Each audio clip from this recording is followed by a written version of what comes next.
Bonjour à tous et bienvenue dans cette édition spéciale puisque nous sommes à Lannilis. C'est ici que se trouve la ligne d'arrivée des championnats de France de cyclisme sur route. 27 ans que la course n'était pas passée sur les routes du département. Le pays des Abers tout entier est mobilisé pour l'occasion. On discute de tout cela dans un instant avec nos invités. Mais juste avant, un bref point sur l'actualité de ce jeudi 20 juin 2013 dans le Finistère. Ça y est, dernière ligne droite pour les 40 skippers de la solitaire du Figaro. Ce jeudi, à 13 h, ils se sont élancés de Roscoff pour rejoindre Dieppe en contournant les îles d'Ouessant et de Saint et en longeant le sud de l'Angleterre. 514 000 encore à parcourir. Cette dernière étape de la course s'annonce sportive en raison des conditions météo, mais aussi des faibles écarts entre les skippers. Le point avec Pauline Ferco. C'est parti pour la 4e et dernière étape de la solitaire du Figaro.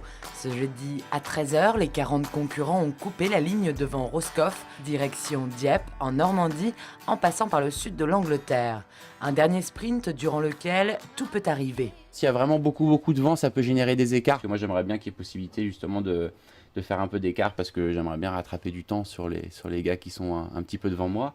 Mais il y en a aussi derrière lui, comme Corentin Auro, l'un des plus jeunes skippers de la course qui a bien du mal à s'imposer sur le plateau très haut niveau de cette solitaire. Pour l'instant, j'ai pas vraiment montré grand chose, donc les mecs sont vraiment très affûtés, ça attaque dans tous les coins et c'est dur de tenir la bonne position, quoi. Yann Eliès fait justement partie de ceux qui peuvent s'imposer vainqueurs au général. Il comprend le sentiment amer des jeunes skippers, sentiment qu'il a vécu des années auparavant. Il y a plus de 10 ans, le gros des favoris, c'était Jean Lecam, Michel Desjoyaux, Franck Camas. C'est sûr que ça me paraissait des concurrents intouchables, mais voilà, aujourd'hui, 10 ans après, voilà, ces concurrents-là sont partis, pas tous, Michel est encore là, mais je suis devant, et voilà, il faut qu'ils persévèrent, et il ne faut pas se laisser abattre. Pour l'heure, rien n'est joué, cette dernière étape, à l'image de cette 44e édition de la solitaire du Figaro, s'annonce déjà palpitante. Et ce chiffre maintenant 30, c'est la taille en centimètres du nouveau bébé d'Océanopolis, un requin zèbre né cette semaine. Depuis plusieurs semaines, les soigneurs surveillaient les œufs et le voilà. Les rayures disséminées sur son corps vont disparaître lorsqu'il va grandir. Les requins zèbres vivent principalement dans l'océan Indien, c'est donc une naissance très rare en Europe. Nous sommes toujours au championnat de France de cyclisme sur route à Lannilis. Les courses de contre-la-montre se sont déroulées ce jeudi.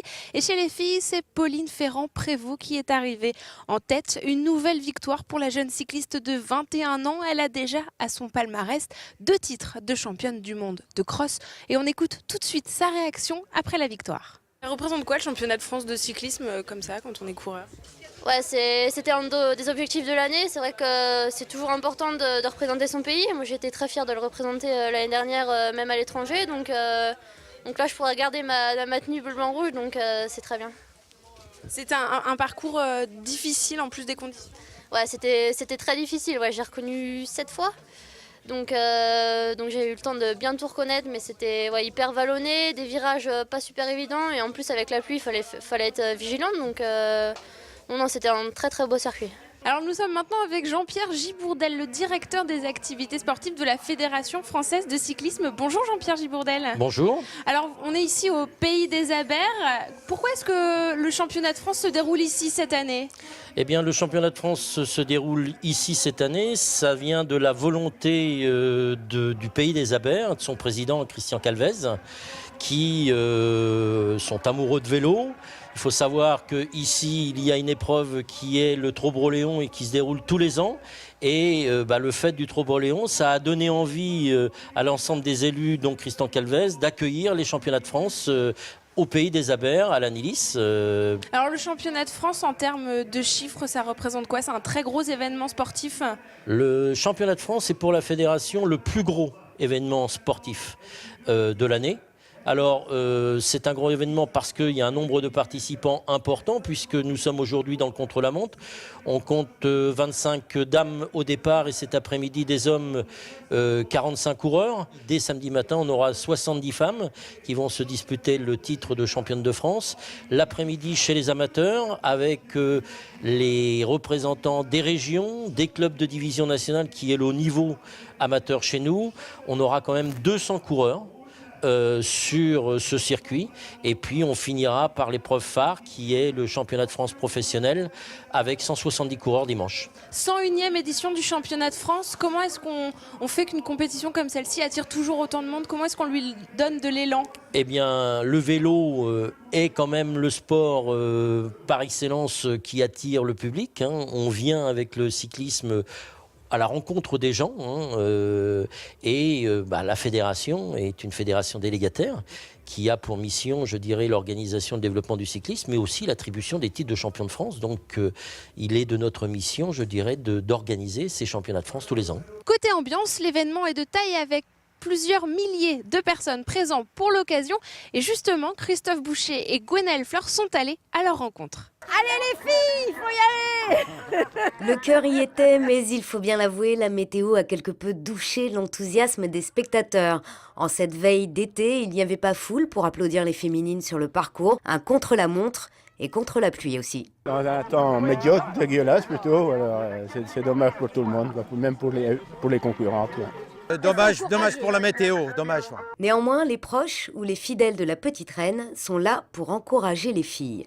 C'est la passion de voir le courage des filles et puis enfin de tous les coureurs, quoi. On vient encourager une copine, Yannick, de Landy. Au bord de la Nélis, au pied du podium, il y a en tout cas une fan qui ne manque rien de ces championnats. La jeune Mathilde habite à quelques mètres de la ligne d'arrivée. Il y a 3 ans, elle avait gagné un concours pour être jeune reporter sur le Tour de France. Aujourd'hui, elle concilie ses 2 passions, le cyclisme et le journalisme, et à domicile. Comme vous pouvez le voir derrière moi, ma maison, c'est la maison pleine de maillots. Donc c'est vrai que tout est réuni pour que ce soit un championnat parfait pour moi. Je suis en stage actuellement pour un des médias qui est partenaire justement de l'événement. Donc c'est vrai que l'être accrédité sur un tel événement, c'est vraiment magnifique. Et en tant que passionnée, Mathilde, un petit pronostic ? Dans la course amateur, évidemment, tout le monde attend Olivier Le Gac, quoi. Donc, vu que c'est l'enfant du pays, le local, espérons qu'il ait le maillot bleu-blanc-rouge à la fin. En espérant que le soleil, lui aussi, soit sur les podiums ce week-end. Alors on vient de rejoindre Christian Calvez, le président de la communauté de communes du Pays des Abers. Bonjour Christian Calvez. Bonjour. Vous ne reconnaissez plus votre territoire aujourd'hui ? Ah bah c'est sûr qu'il y a eu depuis quelques jours des organisations, des structures qui ont été mises en place. C'est aussi un engouement qui se manifeste de la part d'une grande partie de la population par des décorations, des maisons, par l'embellissement aussi du secteur. Et puis il y a surtout ces belles courses cyclistes qui vont se succéder pendant quelques jours. C'est un grand honneur pour le Pays des Abers de recevoir un des plus grands événements sportifs de France. Oui, c'est un grand honneur et puis en même temps c'est une grande responsabilité. C'est un honneur que nous fait la Fédération française de cyclisme en répondant à notre candidature. Mais ça nous conduit à devoir être digne de cette confiance, à donc assurer que sur le plan de l'organisation, sur le plan de l'accueil, tout sera impeccable. Justement, au niveau de l'organisation, comment est-ce qu'on se prépare à un événement de cette ampleur ? Alors d'abord, on a été revenu depuis maintenant 18 mois presque.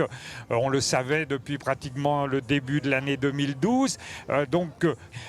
Des tas de bénévoles, près d'1 millier de personnes qui se sont mises autour de cette aventure collective. Quelles sont les retombées pour la communauté de communes des Abers et le Finistère ? Alors je dirais que dans notre candidature, il y avait 3 raisons. La première, ce qui est quand même là-bas, c'est d'organiser une grande course cycliste. Aujourd'hui, il n'y a plus grands événements sportifs dont l'accès soit gratuit. Ça existe encore dans le vélo, j'espère que ça va rester. La deuxième raison, c'est qu'on a envie que ce soit un peu fédérateur pour notre communauté. Une communauté de communes, c'est 13 communes, c'est 40 000 habitants qui n'ont pas tout à fait toujours l'habitude de travailler ensemble. C'est sûr qu'aucune des communes toute seule n'aurait pu faire quoi que ce soit. À 40 000, on peut faire ce qu'on n'aurait pas pu faire. Et puis la troisième raison, c'est aussi on a de la chance d'avoir un très beau pays des Abers.